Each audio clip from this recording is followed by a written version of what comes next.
Hi everyone, it's Heidi Bryan. Welcome to the webinar, Potential for Growth, Recovery from Suicide Attempt. I'm glad you're here. We have a few more minutes before we're going to start, so if you want to type in where you're from while we're waiting, that would be great. I see a friend of mine, Rosalind, has logged on.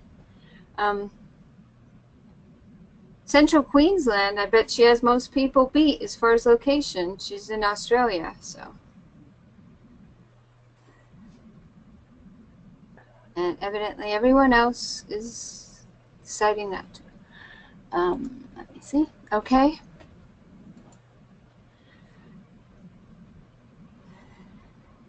Or if you don't want to say where you're from, if you want to say your favorite time of year, your favorite season.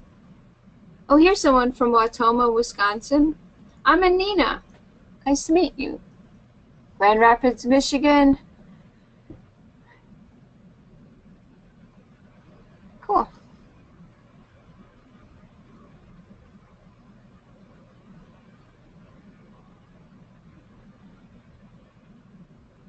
Denver, Colorado. Anyone else?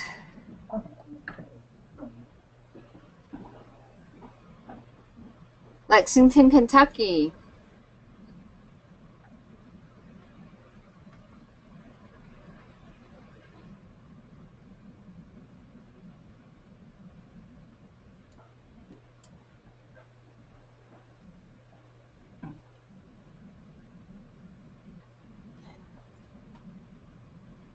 Covington, Kentucky. I'm seeing a pattern here, Melinda. Yes. I think I know who that person is.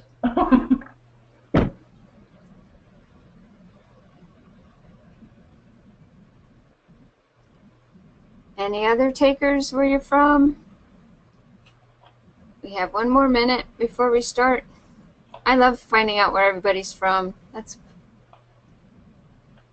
part of the virtual world.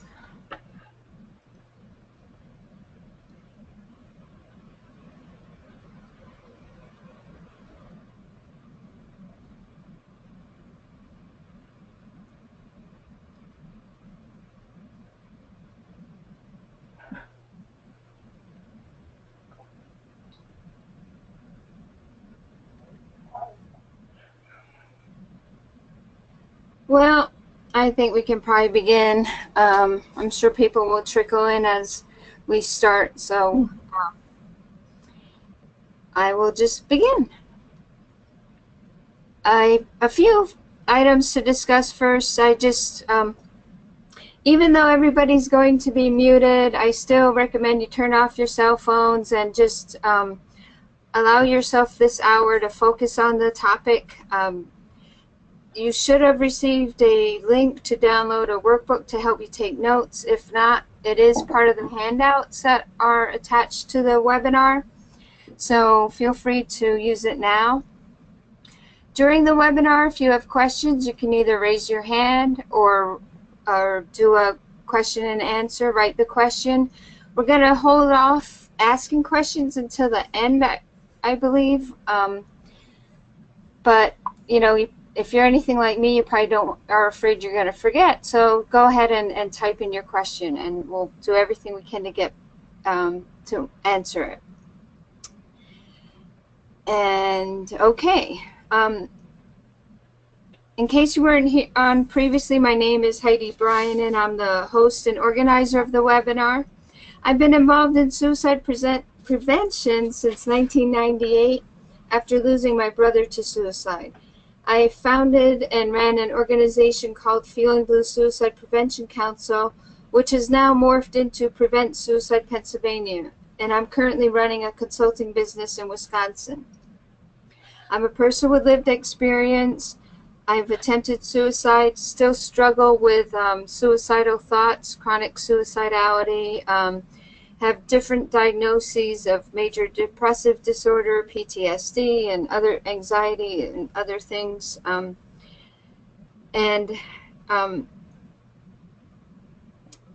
so I thought, and since I've been suicidal myself and lost someone close to me to suicide, that's what prompted me to get involved in suicide prevention. When I was running my organization, we were holding a fundraiser, and a woman who was helping us was also a consultant for nonprofits, and they were setting up the table. We had gift baskets that people could bid on, and it was at a golf club, and the people were setting up the table, and she came over to me and she said, you know, you really have to change your name. And I said, excuse me? And she said, well, the name of your organization, you know, Feeling Blue Suicide Prevention Council, you really have to change your name. You have to get that suicide out of it. And I was like, why? Oh, you know, like, really? And she said, well, you know, when they're setting up today for your event, everybody's saying, oh, well, this is going to be a fun group. Boy, I can imagine what this group's going to be like. And I thought about that, and I thought, you know, I think there is this perception that people who have either attempted suicide or struggled with suicide or even lost someone to suicide are perceived as being either fragile or maybe morose, not happy, always kind of downtrodden, and I thought it's really unfair. It's an unfair characterization, because the people I know with lived experience are some of the most hopeful, happy, and just positive people that I've ever met. And so I thought, since I'm starting out doing webinars, I might as well do webinars on topics that are near and dear to me. And so that led me to post-traumatic growth. And as soon as I thought of post-traumatic growth, I thought of Melinda Moore, who suggested Shelby Rowe. And I'm so happy. I've heard Shelby's presentation also, and I'm just so happy that they both agreed to do it. And I'm just delighted, and I think you will be also. Dr. Melinda Moore is currently an assistant professor in the Department of Psychology at Eastern Kentucky University in Richmond, Kentucky, where she is part of the core clinical faculty in the clinical psychology doctoral program. She is also in private practice in Lexington, Kentucky.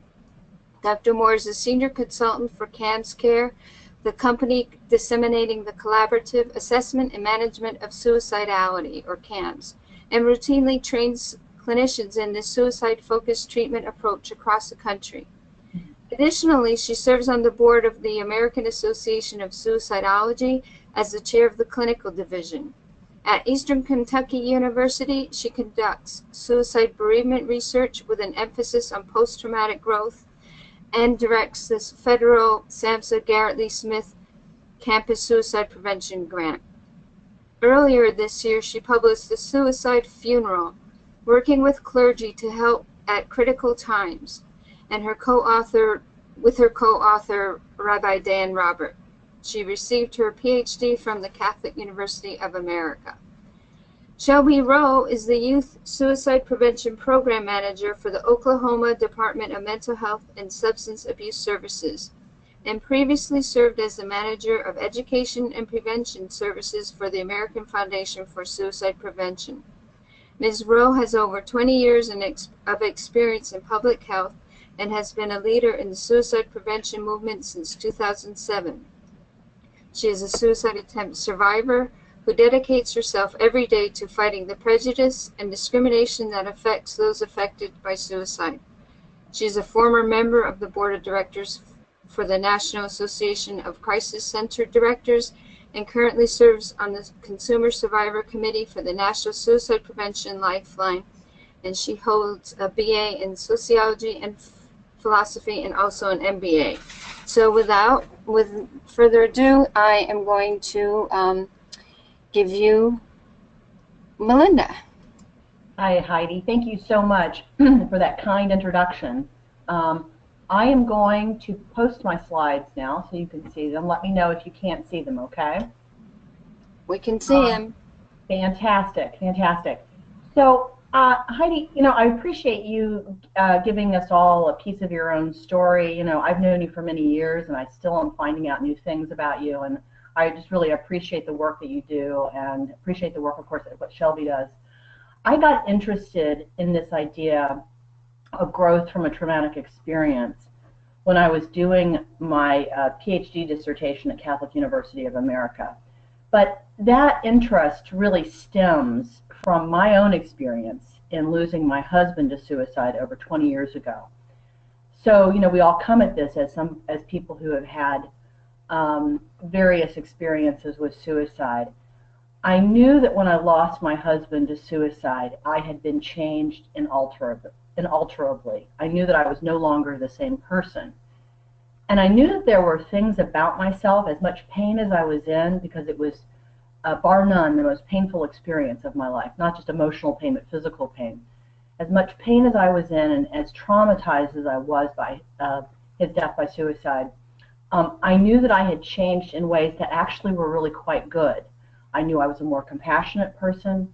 I knew that I was somebody who had my eyes opened by this experience of loss.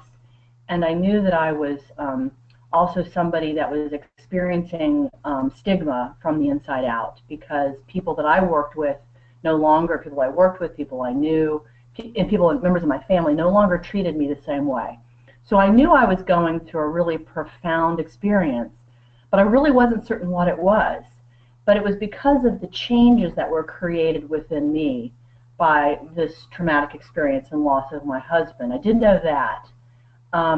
And so that's when I began to recognize it in myself. But a number of years later, when I went back to school and got my PhD and then was doing my dissertation, which was my last project, I realized I really wanted to look at this concept of growth from trauma, from suicide. And so I began investigating it and found out that that growth from trauma, what we call post-traumatic growth, while it's a fairly new concept, it was coined in about 1996 by two researchers at the University of North Carolina by the name of Tedeschi and Calhoun. It's actually a concept that's been around for centuries. You know, it's in the Bible. It's a concept that's in all, you know, world religions, mythology, Greek and Roman mythology. So it's a concept that's been around for a really long time. But it's only been since about the mid-90s that we've called it post-traumatic growth, and we've been trying to measure it using an inventory that Tedeschi and Calhoun created. This work, though, that Tedeschi and Calhoun created, though, really stands on the shoulders of the amazing work done by Viktor Frankl in Man's Search for Meaning. I know that this is a book that is very meaningful to so many, and I love this quote, that even the helpless victim of a hopeless situation, facing a fate he cannot change, may rise above himself, may grow beyond himself, and by doing so change himself, turn a personal tragedy into a triumph. So that's really, you know, our modern day understanding of post-traumatic growth kind of stands on the shoulders of people like Viktor Frankl. When we think about the concept of post-traumatic growth, because it is now, thanks to Tedeschi and Calhoun, a psychological, what we call construct or idea, we think about it as positive psychological change experienced as the result of a struggle with highly challenging life circumstances. So you can't say that you can get post-traumatic growth from changes created within you from something that's rather minimal. It has to be something that really kind of shatters what we call the assumptive worldview. Really changes the way that you look at the world, your understanding of the world, your schemas, your beliefs, your narratives about yourself. And conceptually, when we have this shattering of the assumptive worldview, we begin to engage with this event. And so according to this idea, we ruminate over the elements. And there's two different kinds of rumination that occur. And it's this rumination that really allows for that repair and restructuring. Now, as I said, that rumination comes in two parts. The first part is what we call brooding rumination. It's an early, intrusive, kind of sense-making kind of rumination. You know, it's in the immediate aftermath of the trauma. You know, we're trying to figure out, you know, how are we going to live through this? You know, all of the sort of rudimentary details, you know, calling police, calling family members, you know, making arrangements, whatever the event is, whatever the traumatic event is, sort of trying to keep yourself together and make sense of it in the immediate aftermath. But then what happens with a lot of individuals, and I'm not going to say it happens with every individual, but in order for there to be growth, according to this model, there has to be a deliberate kind of voluntary reapproaching of the event, of the traumatic event. It's called reflective rumination. And it's from that reflective rumination, or where we actually make meaning, or we make, we sort of build new ways of looking at the world. We create new life narratives. We develop new schemas, new ideas of who we are in this kind of new world that we live in. And it's from that experience that growth is created, post-traumatic growth is created. Now, this is the model. And when you look at the model and you apply it to suicide bereavement, and you could apply this also to suicide attempt. I'm actually working on a study, and Shelby and I are partners in this endeavor to look at post-traumatic growth among individuals who have made a suicide attempt, who are suicide attempt survivors. So you can apply this model to suicide attempt survivors as well. But when you look at it from the suicide bereavement perspective, the idea is that you've got an individual who's pre-bereavement, and they've got these assumptive worldviews, these beliefs, these schemas, and then they have the loss of their loved one to suicide. And those fundamental beliefs, schemas, everything changes as a result of that trauma. And they have an awful lot of emotional distress. And what happens is once they begin, in the immediate aftermath, they're going to engage in this brooding rumination. But then when they begin to manage their emotional distress, they're going to then begin to go back and engage in this reflective rumination, which is this more deliberate, voluntary process where they begin to kind of rebuild their world and create new life narratives, create new schemas for how they understand the world, and perhaps new goals for themselves. And so that is where post-traumatic growth comes from. Tedeschi and Calhoun created an inventory. So they've got this 21-item inventory. You can find it online. I'm also happy to send it to people. But we use it in research. I use it in all of my research. And I also, I run a suicide bereavement group, and I've given it to my group members as well, so that they can sort of experience and understand the changes that have been created and the growth that's resulted as a result of their experience of losing a loved one to suicide. But this 21-item inventory creates an overall score of post-traumatic growth. And not only does it give you an overall score, but then it also gives you 5 factors or dimensions of post-traumatic growth. And these 5 factors include how you relate to others. So the idea is that in the aftermath of your trauma, you are going to probably relate to others very differently. Now, we know that a lot of people, Thomas Joyner likes to talk about the fact that our address book changes and that people leave our lives. But actually, there are a lot of strengthened relationships, particularly with those individuals that you might have been close with previously. But also you might meet other people, and you might have sort of an understanding of individuals who have gone through a very similar experience. So you're relating to others changes, and you get a score on that factor when you do the post-traumatic growth inventory. You also get a factor score for new possibilities. New possibilities includes those things like new jobs, new avocations, new opportunities for advocacy, for helping other people. Usually though it means some sort of new role in your life. The third one is personal strength. And personal strength doesn't necessarily mean that you're bulletproof, but it means that you've been through probably the worst experience of your life, and that you know that you've made it through that, and you can probably make it through almost anything. The fourth factor is spiritual change. And it's not that you're necessarily more religious, although you might be more religious, but that you feel connected to the spirit world, or you just feel more spiritually connected in some way. And then the last one is appreciation for life. And essentially, appreciation for life, indicates that you're more aware of, more mindful of sort of the everyday, and sort of being appreciative for what you have in your world every day. Post-traumatic growth has been studied in a broad range of trauma survivors. It's been investigated in breast cancer survivors, 9/11 survivors, Madrid train bombing survivors, among HIV and AIDS patients, motor vehicle accident survivors, adolescent cancer survivors, Vietnam POWs, and bereaved parents as well.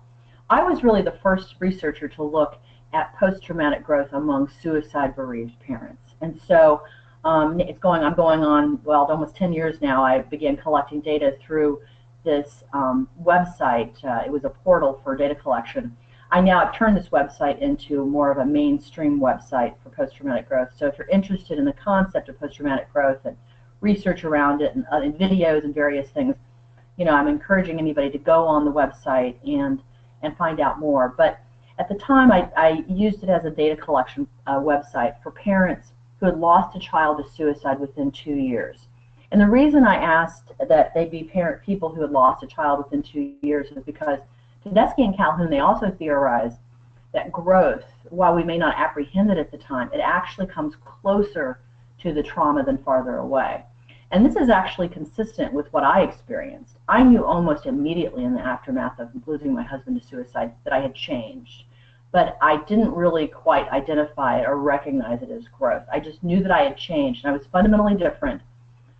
And it wasn't that I was feeling lighter or less unhappy. No, I was feeling profound pain for a number of years actually.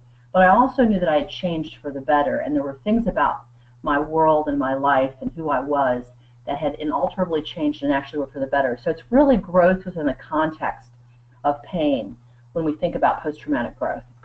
So in my study, I looked at a lot of different factors that might predict post-traumatic growth. We've got studies, that look at gender or sex. I should really say sex there. Marital status, some of these other socioeconomic indicators like income, education. We know that females, we know that people who have a perception of support in their marriage or their relationship, people who have higher incomes, higher educations, tend to score higher on post-traumatic growth inventories. In terms of personality traits, we know that openness to experience is positively related to post-traumatic growth. There was also some thought that perhaps prolonged grief and post-traumatic growth were inversely related, or they were sort of opposite sides of the same coin. We know that dispositional optimism is also related to post-traumatic growth. But I also was interested in looking at positive and negative affect, rumination, both brooding and reflective, and also this idea of resilience. And I will tell you that this was a very interesting outcome on this study, because what I found was that almost nothing predicted post-traumatic growth. I was able, so suicide bereaved people are a very unusual population, I think, and so that's why I've continued to study them. And what I found generally is that they tend to spend a lot more time kind of going back between this brooding rumination and reflective rumination. And I suspect that a lot of societal stigma around suicide probably contributes to that. There's probably a lot of aversive experiences, and they're constantly having to manage their distress. So I think that's probably the case.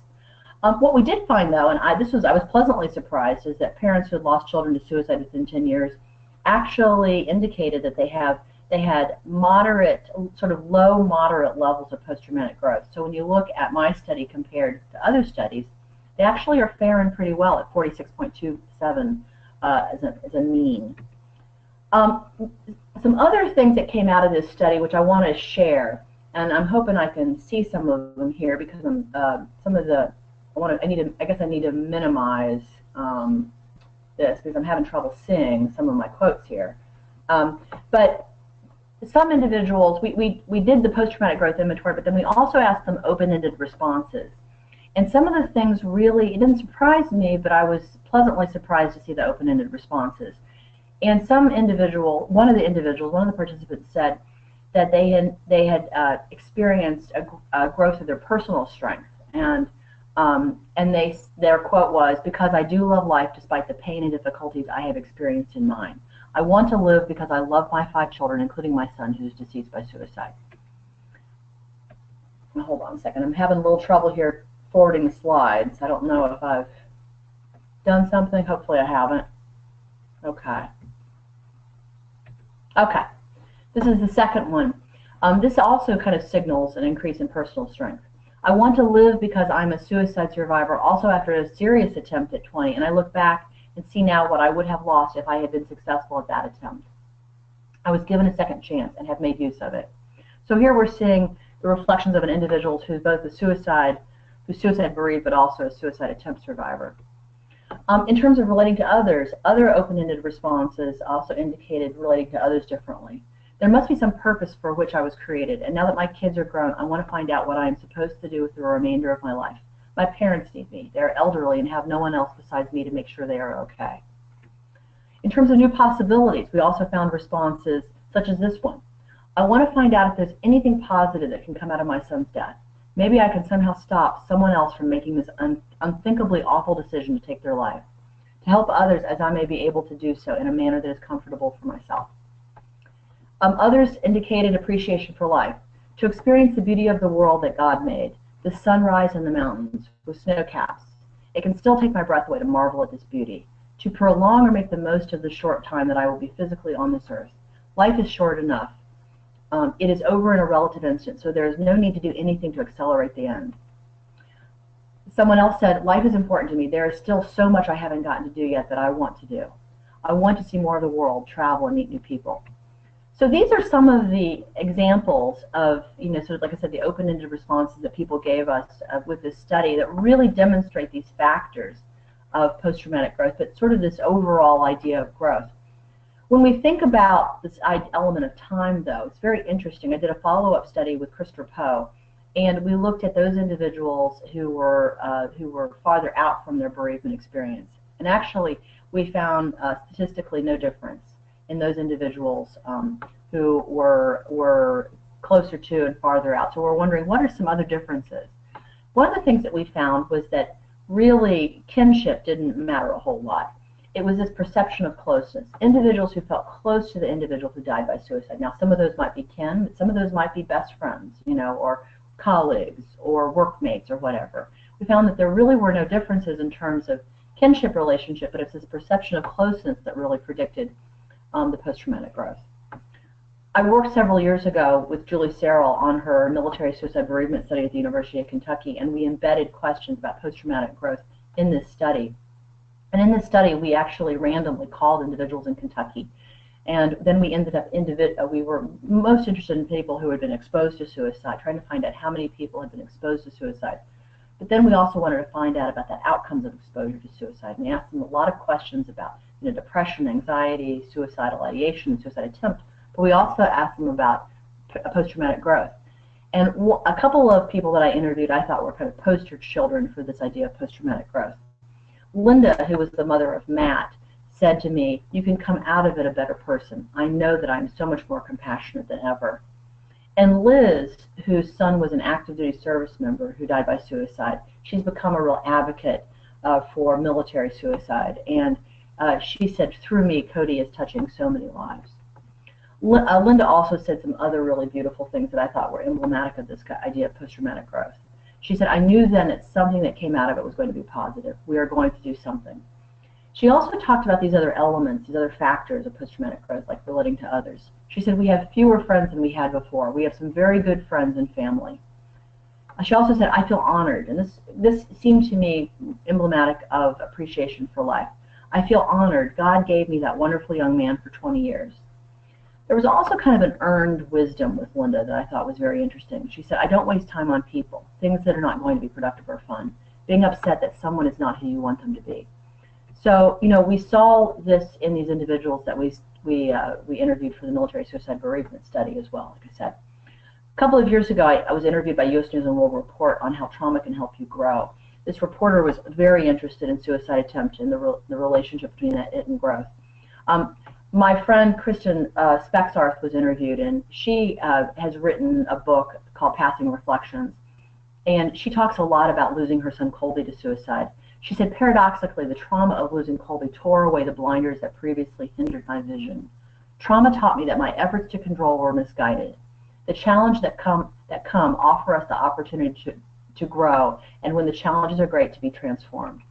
She also said, "The devastation of grief was harsh and challenged me to open my heart as it broke the bubble of my imagined world. Grief was precisely the function that helped me connect with what is real. I might have continued to live in an either-or bubble world and completely missed exploring the depth of the mystery that surrounds and permeates everything and everyone." She also said, "As the pain of loss moved through me, I was transformed. Growth and change will arise out of the inner urge that is common to all life, the longing inside that drives us to evolve, the power that fuels the necessity of our opening." And I would really encourage everybody to get her book, Passing Reflections, if you have any interest at all in thinking about this concept of growth after trauma, particularly anything suicide related. Second example I have is my friend and co-author, Rabbi Dan Roberts. Dan was bereaved by his father's death when he was a child. He talks about the fact that he was haunted by his father's death. He wondered as he was growing up, could I have prevented it? He also realized that he his reality was really going to be different from him than other people. He had no model how to be a man, no one to play ball with. He also felt incredibly responsible for his mother and his grandmother, also his sisters. He was concerned that he was going to die at the same time as his dad. He was worried about inheriting mental illness, and also the fact that he had to keep up the lie that his dad had died by a heart attack. His mother really, she was working, she took up the company that the father had started, and so she worked a lot in order for them to survive. She wasn't home a lot, and she really pushed him. He said, though, that the gifts of this experience were great. He said life became precious. He said he was far ahead of his friends who had never had any sort of death in their life.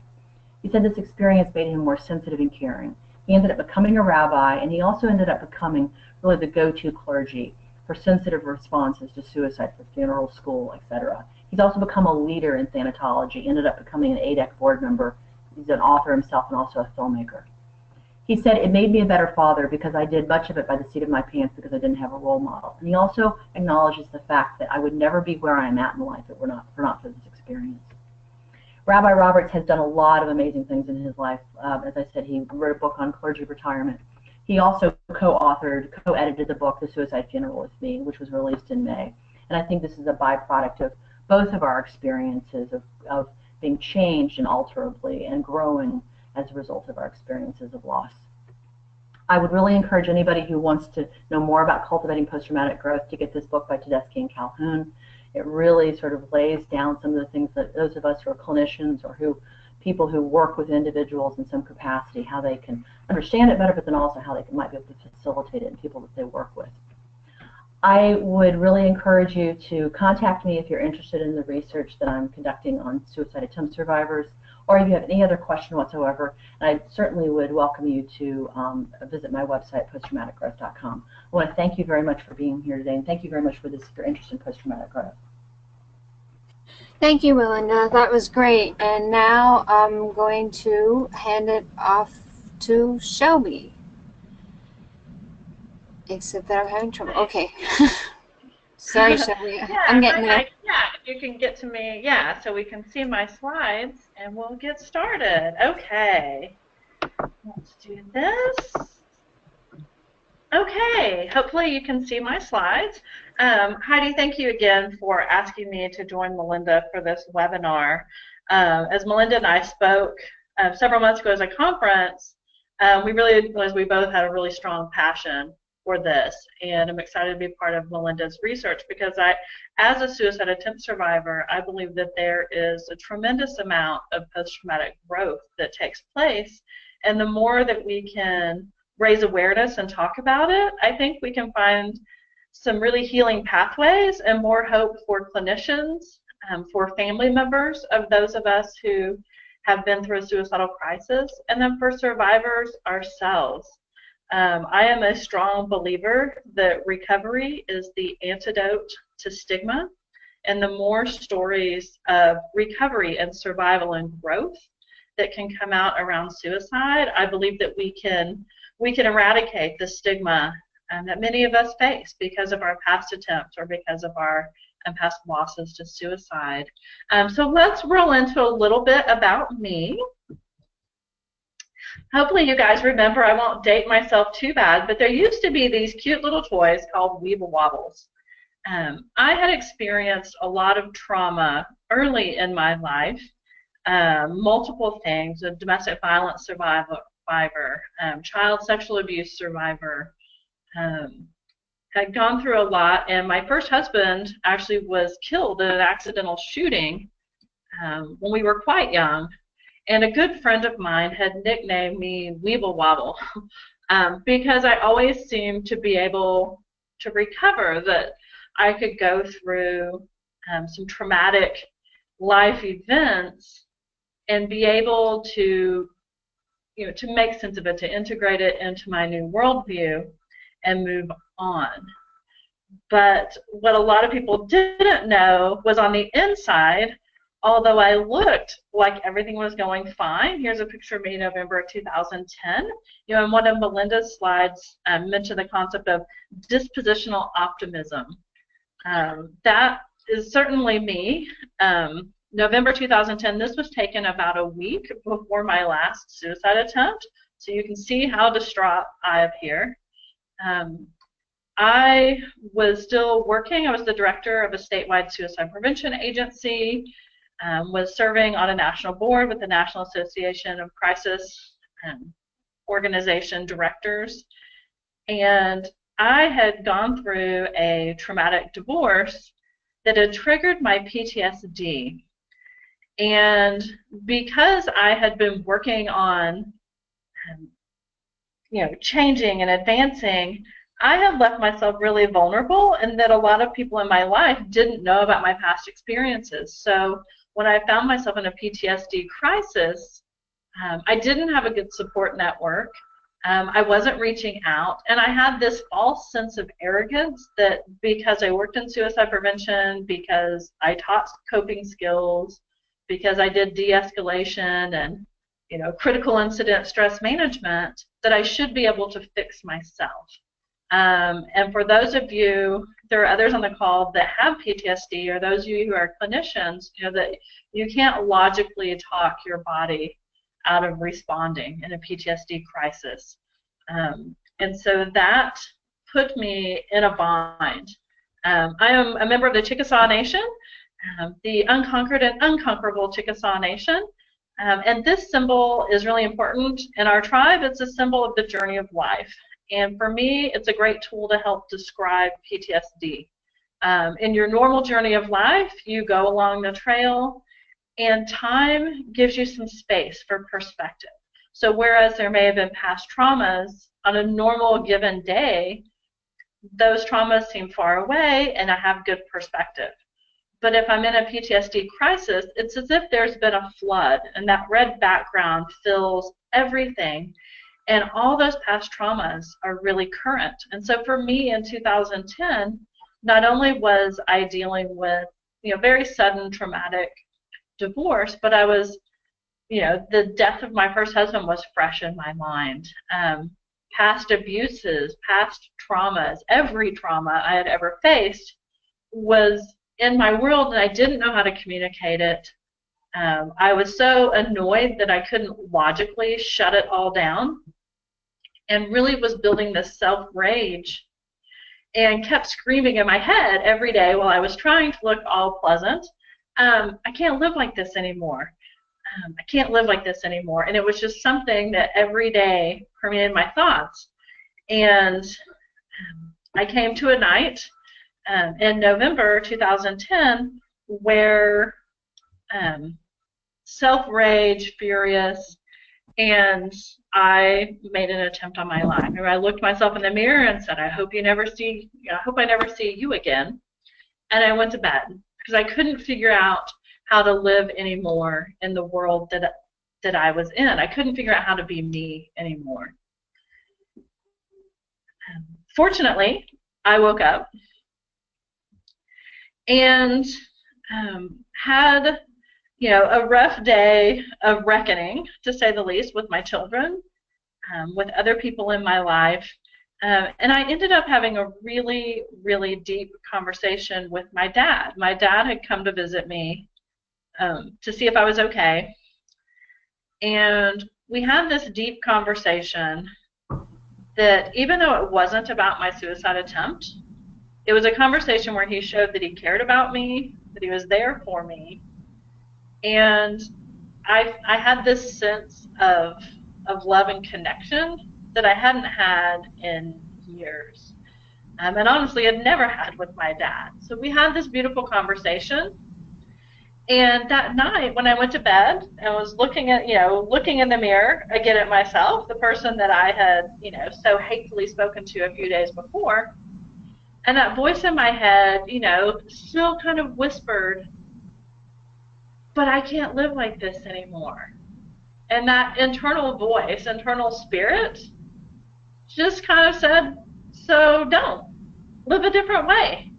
And all of a sudden, it seemed like there were so many different possibilities that I didn't have to live the way that I had been living. I woke up the next day and took a long road trip and had some deep thoughts about what I needed to do. Had decided that I needed to leave my position at the crisis center but I really wanted to stay in suicide prevention. But I knew then that anything was possible, because no, I couldn't live like I had been doing. So all the possibilities were endless. But I wasn't naive. I'd worked in suicide prevention for a while, and as mentioned in my bio, I'd worked in public health for a while. This attempt in 2010 was my third suicidal episode, and it was my second suicide attempt, which puts me in a high-risk category for suicide. And so I knew, even though I wanted to live, I knew that I needed to work at that it wasn't going to be easy. You know, depending on which study you look at, suicide attempt survivors have between a 90 to 95% survival rate, which is wonderful. But I really had this realization that, you know, I needed to make lifestyle changes. Some people I know have had heart attacks, some people get diagnosed with diabetes, and they make lifestyle changes to stay safe. My life-threatening crisis was PTSD. That could result in suicide if I didn't work really hard on getting well. So I got to work. I needed to be someplace peaceful. I found this great long-term rehab facility. For the price of a mortgage, I got to live on a little 9-acre farm outside of Arkansas, and that put me in daily contact with the best therapists that I've ever had in my life. Which were my horses. This is a picture of Dragon and Ace that lived with me then on the farm with a few other horses, and they helped me to stay focused.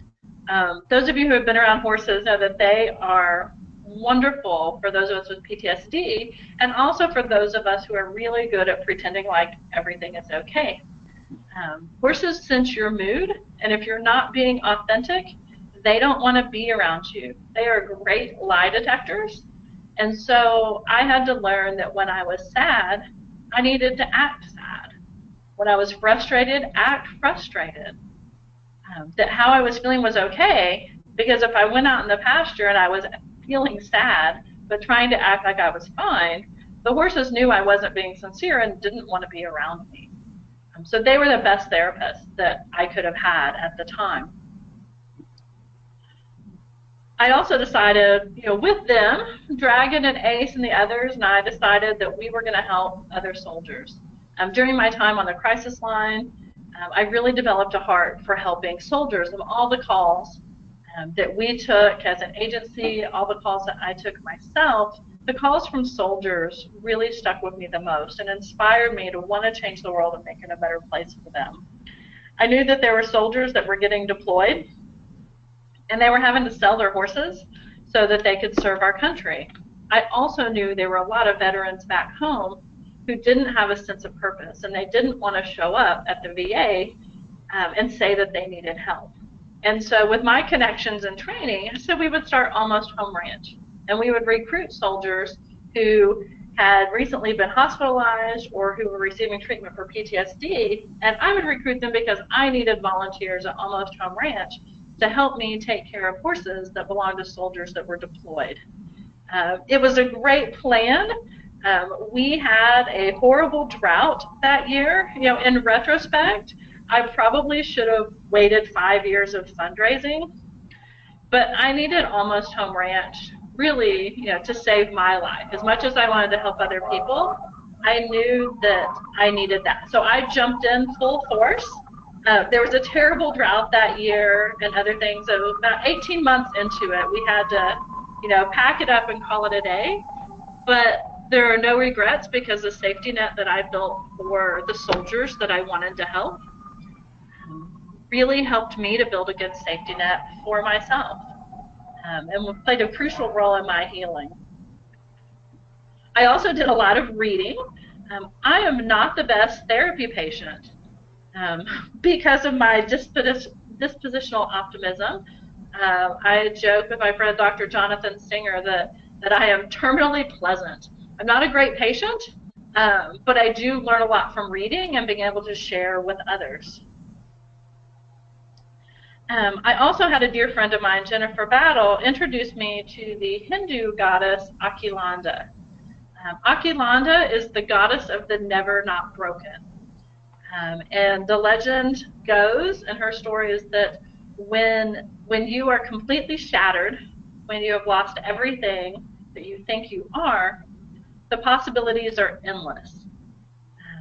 There is a strength and a power in being broken because the pieces will come back together how you place them together, that you are deliberately, reassigning things in your world.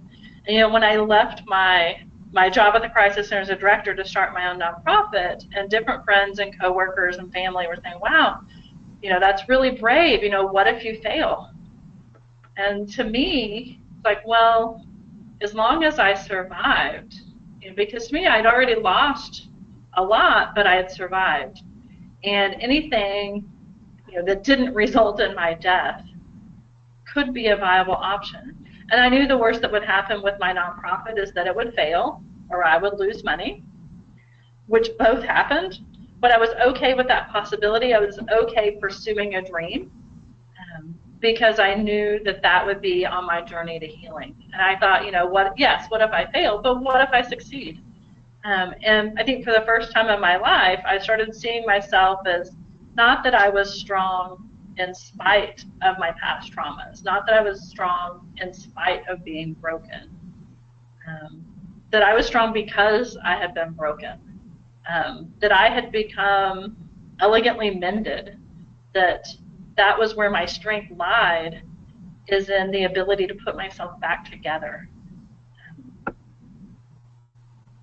I also connected more with my Chickasaw roots. So I mentioned I am Chickasaw, and years ago I had helped my grandmother do our genealogy, and helping her to learn about her family, and me learn about her family, I learned about Betsy Love. And Betsy Love was a Chickasaw woman. Chickasaws, the women held all the property, and she won a court case. She fought a case in the Supreme Court that in 1837, she won that determined that she could hold property separate from her husband, which today we don't think of that as a big deal, but back then women were not allowed to hold property separate from their spouse. And so this ended up setting a precedent to change it so that across the U.S. that women could hold property. But the timing of it was really crucial because in 1830, the Indian Removal Act was passed. In 1837, is when the removal of the Chickasaw Nation began. 1837 is also the year that Betsy died. But she fought through all of that. And my ancestor was born during that time, that while she was fighting, that she kept it up. There's a book that was published that I found at the Cultural Center for my tribe, and it was called Chickasaw Dynamic Women. And the first chapter was my relative. The first chapter was Betsy Love. And then I thought, what can I do in my life? I want to be dynamic. I want my family, I want to honor Betsy's tradition of being a strong, dynamic, persistent woman, someone who is unconquerable. And I just started pursuing my dreams because that's all we have, really. And in 2016, I was honored by my tribe as the Chickasaw Nation Dynamic Woman of the Year. And that was probably the most meaningful thing in my life. Part of being the dynamic woman is, for our tribe, is the ability to overcome unthinkable adversities with grace and dignity and strength. And I was recognized for my professional accomplishments, but I was also recognized by our governor that's there in the darker suit. To my left, to the right of your screen, that's Governor Bill Anatubby. Have him in front of a room full of people and on the website honor me for my survival from my suicide attempt. So to be acknowledged for being stronger for my recovery, that I no longer needed to be whole to start with, so to speak, that my recovery, my growth, the lessons I learned, and the woman that I've become, that I am a better person after that experience. And now I will have this lifetime honor. I was asked to speak at the women's conference for our tribe, and I shared the following tips for how to cultivate your unconquerable spirit. And I think that they are great tips for all of us that are recovering from trauma and for living our lives and preparing for that next traumatic event. So these are things that I do to help safeguard me, because I don't know when the next trauma will hit my life. None of us do. But I can be prepared. I can strengthen myself and help cultivate that unconquerable spirit to be able to handle whatever life throws my way. So the first, I think most important, is learning to be kind to yourself. We are more cruel to ourselves than we would ever be to anyone else, than how we would ever allow anyone else to treat us. And so learning to be kind. Can't stress that enough. There are some examples, but I really want to leave time for questions from you guys. But learning to be kind to myself was key. Learning to treat myself with the same respect and dignity that I treated anyone else. So whenever I was panicked and scared, I no longer, I still no longer go, hey, what's wrong with you? Suck it up. Let's get over this.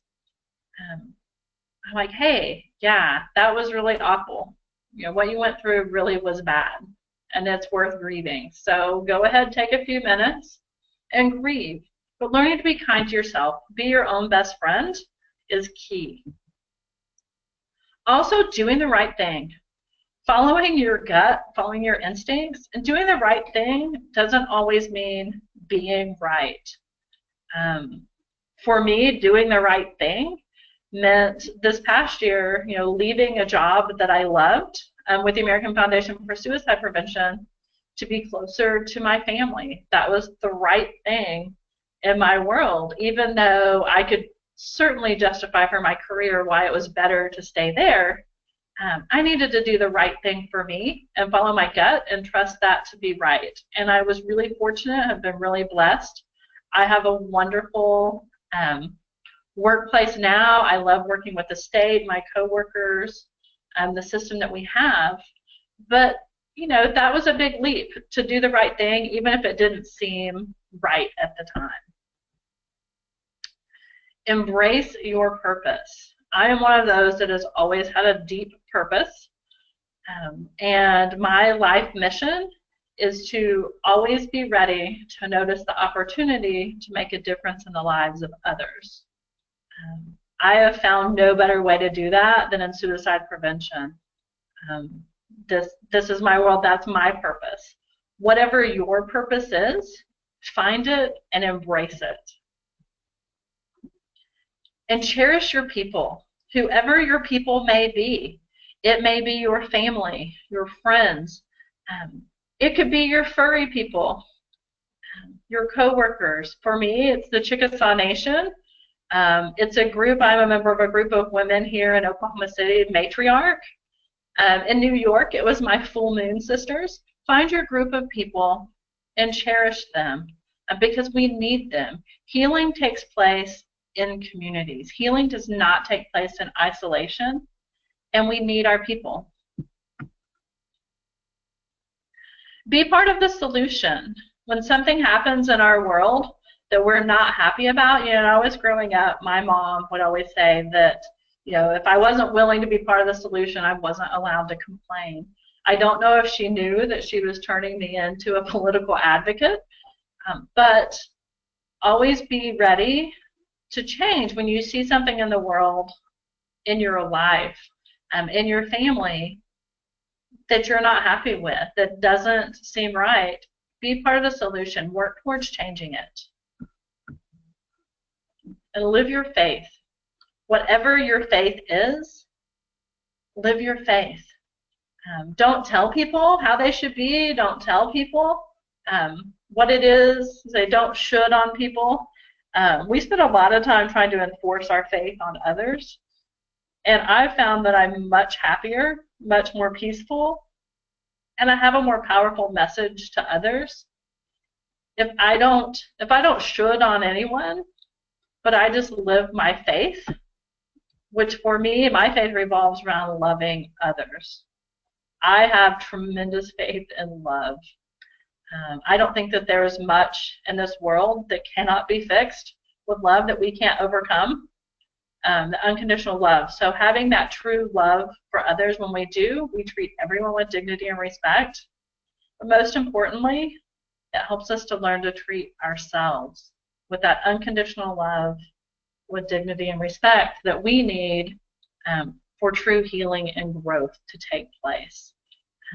Your journey through recovery from trauma, your post-traumatic growth may look very different than mine, and maybe we've got some questions or comments, but this was my journey, and I want to give hope to others and let others know that this is possible. For each death by suicide, we know statistically there are at least 25 others who survive. That's 25 stories of survival. And I hope, over time, and that gives me hope, is knowing that there are a lot more people who survive. And it helps me cope and manage the pain for those who die, because I know that survival is possible, because I know that many others like me survive every day. So thank you very much for listening. My story, and I look forward to any questions or comments that you guys may have. So I'm going to turn it back over to Heidi, our moderator. Thank you, Shelby. That was awesome. That was really great, and I loved it. There are a few questions. Let me see if I can go through them. First of all, we have a request for the slide presentations. If you want to send them to me, I can make PDF, of them and send them along to people who registered. That would be great. Otherwise, sure. Okay. For both you and Melinda. Oh, I have Melinda muted. There. Sorry, Melinda. I can do it. Yes. Great. Okay.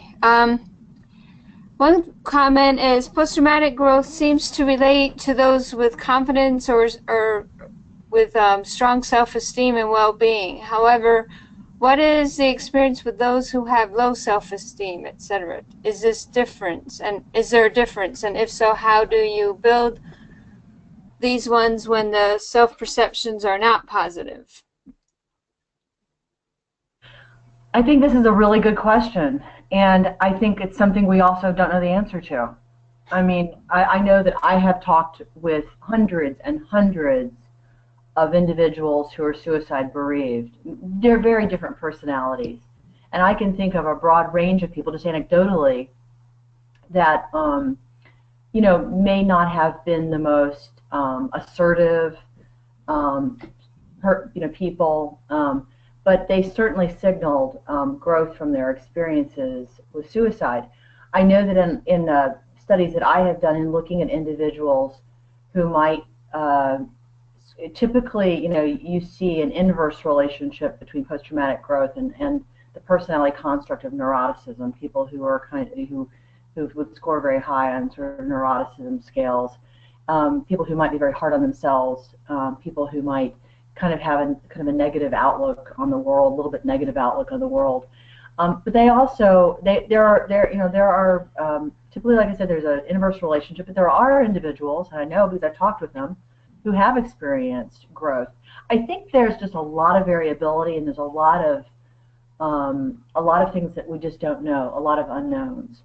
But it also might be that in the aftermath of a trauma, somebody who's doesn't have real high self-esteem, this might be an opportunity for them to kind of look at themselves and to hopefully find somebody who can help them with a lot of those issues that they've identified. So, I mean, I just know of a lot of people who have found the strength in those moments to really dig deep and to get help if they've needed it. And so I know it's possible. Yes, thank you.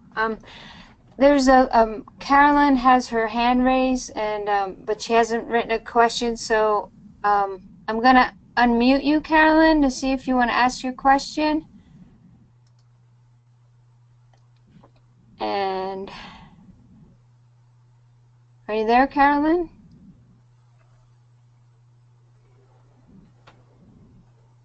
And I guess not. Okay.